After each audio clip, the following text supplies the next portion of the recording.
Today I want to talk about injuries, specifically how to minimize the possibility of getting injured, but also how to deal with injuries on more of a mental or emotional level when they do happen.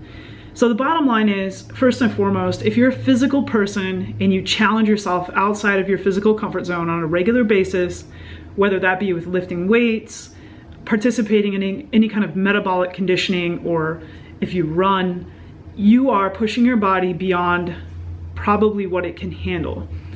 That doesn't mean that your tissue and your central nervous system, your neuromuscular system won't adapt over time, because it will, with proper training and a recovery method and things like that. So for the most part, I think that when you do sustain an injury, there are certain things like the RICE method, rest, ice, compression, elevation, visiting your doctor, things like that you want to do when you do get injured.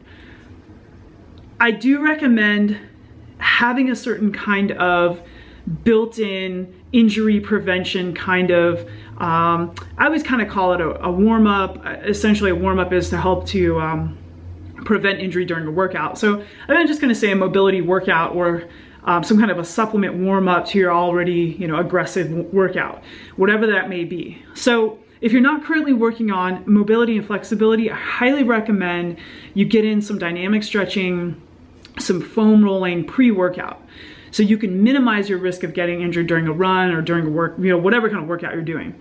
And some of these things may consist of, like I mentioned earlier, foam rolling, any sort of like groiners or, glute bridges, thoracic rotation. Personally, I feel that everyone should do yoga.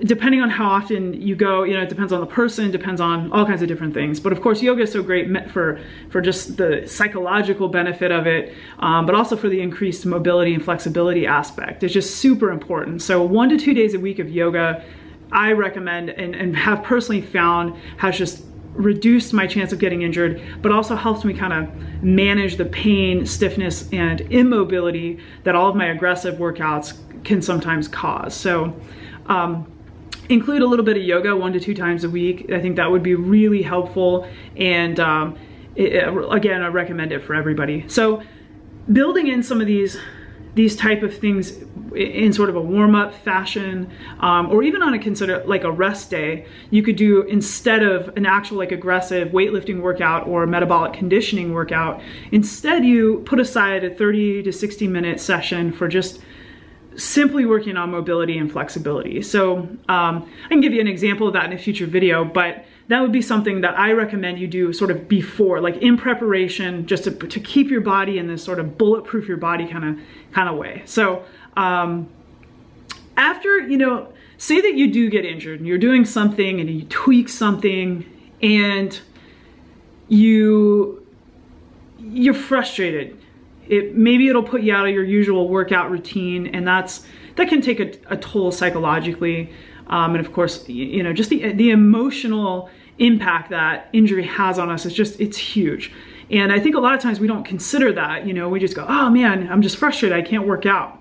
And if you're out of your usual routine longer than a week, it can really start to get to you. You get kind of itchy, you want to get back into the gym, you're frustrated, you're getting kind of upset, like, why did my body let me down? What's going on? And I think personally what I do is, whenever I get injured, or I'm feeling like something's a little bit stiff and it's not healing quickly, what's going on, I step back and I allow that time to gain perspective and ask myself, what have I been doing? What have I not been doing? Is there anything I've been neglecting?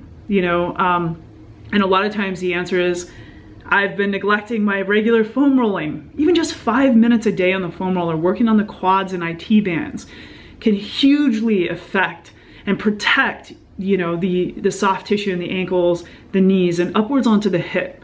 And what you need to realize is that our body is all connected. So everything's sort of interconnected. The kinetic chain is what our body consists of. From the feet, the bottom of the body, all the way to the top of the head, everything is connected. And so you think by spraining your ankle, it's only affecting that one ankle. when in reality, it's worked itself up over time, if you don't take care of it, to the knee, hip, lower back, up into the cervical spine. And ultimately now you have all this problem throughout the kinetic chain, this dysfunction that you've created because you've neglected to take care of this little sprained ankle or whatever. So that would be, these are the consequences of neglecting these injuries that otherwise could just be healed up in, you know, 4 to 6 weeks of just solid care and focus, instead of trying to work through them and beat yourself up even more, and then ultimately cause down the line this kinetic chain dysfunction. So after an injury, the emotional impact, the negative consequences psychologically can often leave us feeling defeated. We lose confidence, we lose self-trust. We get kind of pissed off and we're just like, you know, what's the point? Why even bother doing this anymore? My body's let me down. What I recommend is actually using injury as a way to learn about your body, to gain wisdom and knowledge about your body, and to use it as an opportunity to gain perspective. If you can't run, go for a walk. If you can't, you know, hike, go for a swim. If you can't lift weights, go do yoga. Instead of sitting around feeling sorry for yourself and picking up bad habits, whatever those may be, stop that and do something positive that keeps you physically moving, but also minimizes, you know, any sort of like negative impact on the joint or the area of your body you're really working to heal up. The other thing that people neglect to consider, especially if you're working on fat loss, is that whenever you experience an injury that prevents you from moving the way that you're used to moving, so if you're a runner, you're running every day, and now you've gotten injured and you can't run anymore, focus on your diet, master that diet. You know, don't wallow in self-pity and like just feel shitty about it and let yourself go to that negative place. You know, focus on the positives and focus on every single thing you can control. And as kind of as weird or lame as it sounds, what helps me is actually listing out the things that I can do. What do I have control of? You know, 5, 10 things. I can focus on my diet and nail my macros every day and you know, focus on fat loss through nutrition. If I can't run, I can do that at least. If I can't run, I can walk at an incline on the treadmill. If I can't lift because of my shoulder pain, I can go to yoga class 3 or 4 times a week.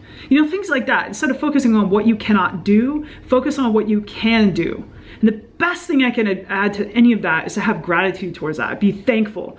And it sounds kind of cheesy, but like put this full on focus on being grateful for what you can do. You know, there are a lot of people in the world who, for whatever reason, you know, they can't physically move. And that to me reminds me, anytime I think of that, reminds me of how grateful I am to have my legs, to have the things that offer me freedom and movement. And it's a privilege. And there's always something that you can do. So, you know, use injury as an opportunity to learn something new about your body, to gain perspective. So when you are ready to get back into the thing that you used to be doing, allow that time off to help you learn more about your body and give it what it truly needs instead of what you think it needs by pounding it in and torturing it. You know, give yourself that time off to just really see, okay, well, what do I truthfully need right now? And listen to the body. Don't rush your healing process.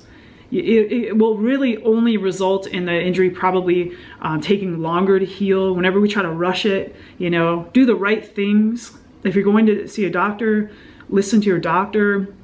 If you're working with a physical therapist, listen to your physical therapist. Do the work, no matter how tedious or pointless you think it is. Do the work.